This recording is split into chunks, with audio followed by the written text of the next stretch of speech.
So I've been trying to record the start of this video for like the last 5 minutes, and I just keep saying hi, hello. This is opening words like intro, and I just can't do it. So I'm just gonna try the cold open and just say hi, if that works.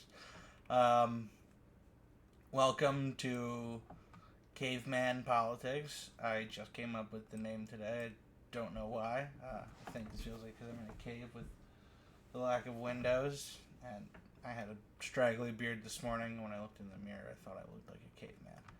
So I just stuck with it, and who knows? Maybe it'll stay around. I don't know. But I'm just here to introduce myself and why this channel exists and what I'm doing here. So I'll start with my name is Eamon. I'm 26 years old. I'm from Connecticut. If you can't tell by the ghost-looking figure on your screen, I'm white. I went to private school most of my life, Catholic private school here in Connecticut. That was me hitting my mic, so that's cool. I'd say this channel is meant for me to just kind of be an outlet, talking about politics, where I stand on a lot of issues, and how I feel on certain topics. I'm a pretty passionate guy.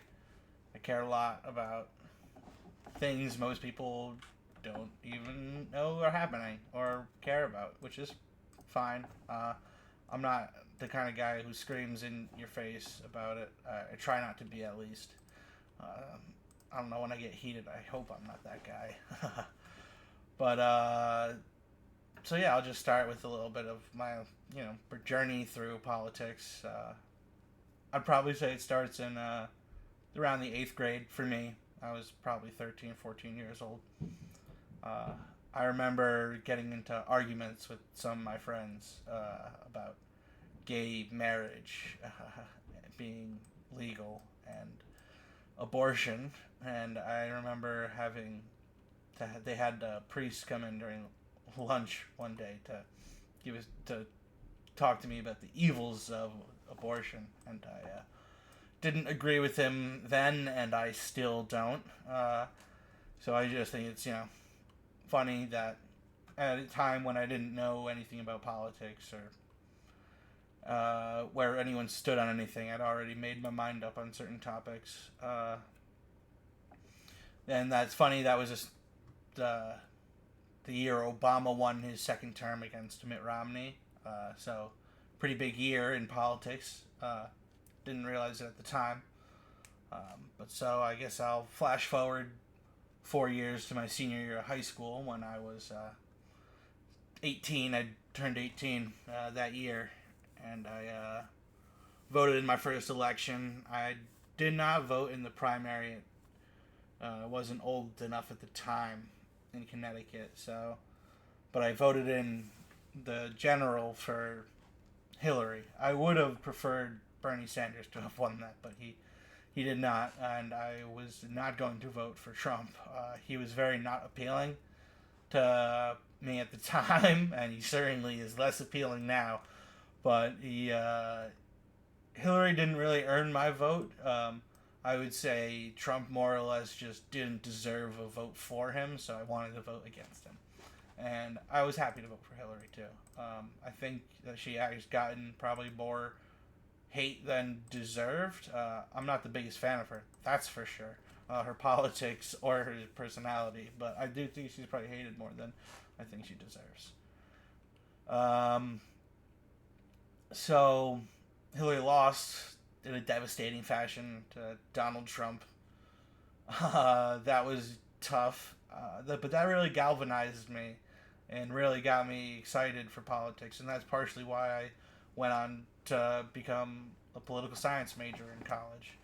I went to college in New England, New Hampshire, and the funny thing about being a political science major in New Hampshire is that you get to meet every candidate for one, maybe not meet, but you get to at least see or hear from every candidate. I met plenty of them, shook their hands, got to ask them questions, got to hear them speak, both Republican and Democrats.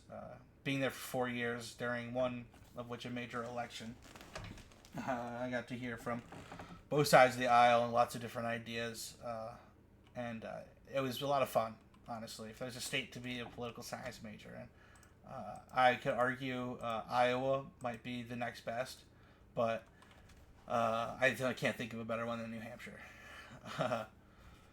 And so in college, I was very excited for Bernie Sanders in 2020. I thought he really had the momentum.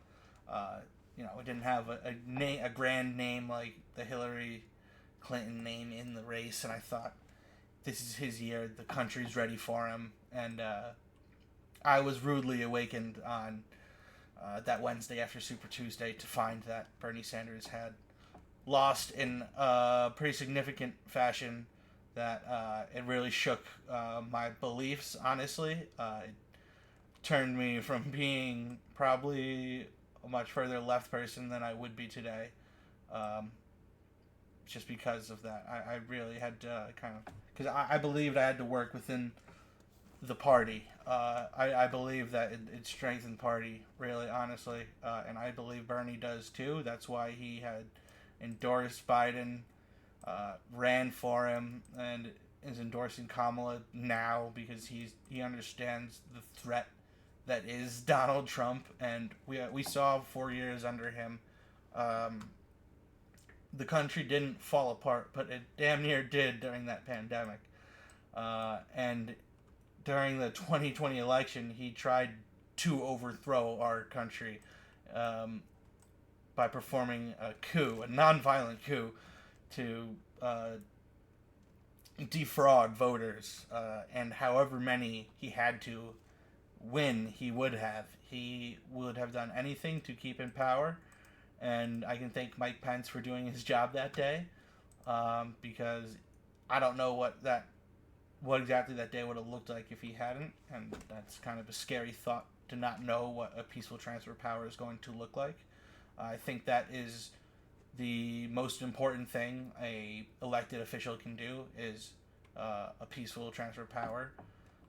That's kind of the whole point of our democracy, and without that, I think we lose a lot of our freedoms, and the ability to vote is in question, and I think that's just not healthy or for what I want to be like the best possible, freest, and most democratic place we can live. So to be a sitting president and to try and deny that, I think, is probably the worst crime he can commit. I mean, I understand that he can cause more harm to people, but I do believe that in other means or other worse crimes he can commit, but to be the sitting president and to try and deny however many millions of voters their vote is, I think, sickening and absolutely criminal. And that's why I'm going to be voting for Kamala today, or not today, in a couple months, I guess 2 months now, and I'm honestly excited simply to hopefully beat Trump. I think she's a fine candidate. She certainly would not have been my number one candidate, and you'll probably hear that in another video I will be recording shortly. But I think she's a fine candidate. She's galvanized her support from the Democratic Party, from people I was not expecting. But too, which is shocking, and I think she's done a really good job at that. She kind of whooped him in that debate. That didn't help Trump's case, really, if he was trying to make one. I'm not sure what it was. But again, you all know where I stand on him already, so I'm not sure what to say. But that's pretty much me in a nutshell, my political journey.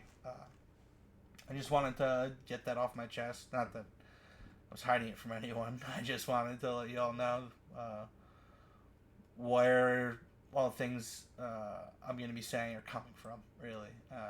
And if anyone who actually watched this is looking in the comments right now. Feel free to ask me anything. And I'm looking at my notes here, and the last thing says, "Don't ramble." Oh, okay. Whoops. All right. Well, I'll see you. Bye.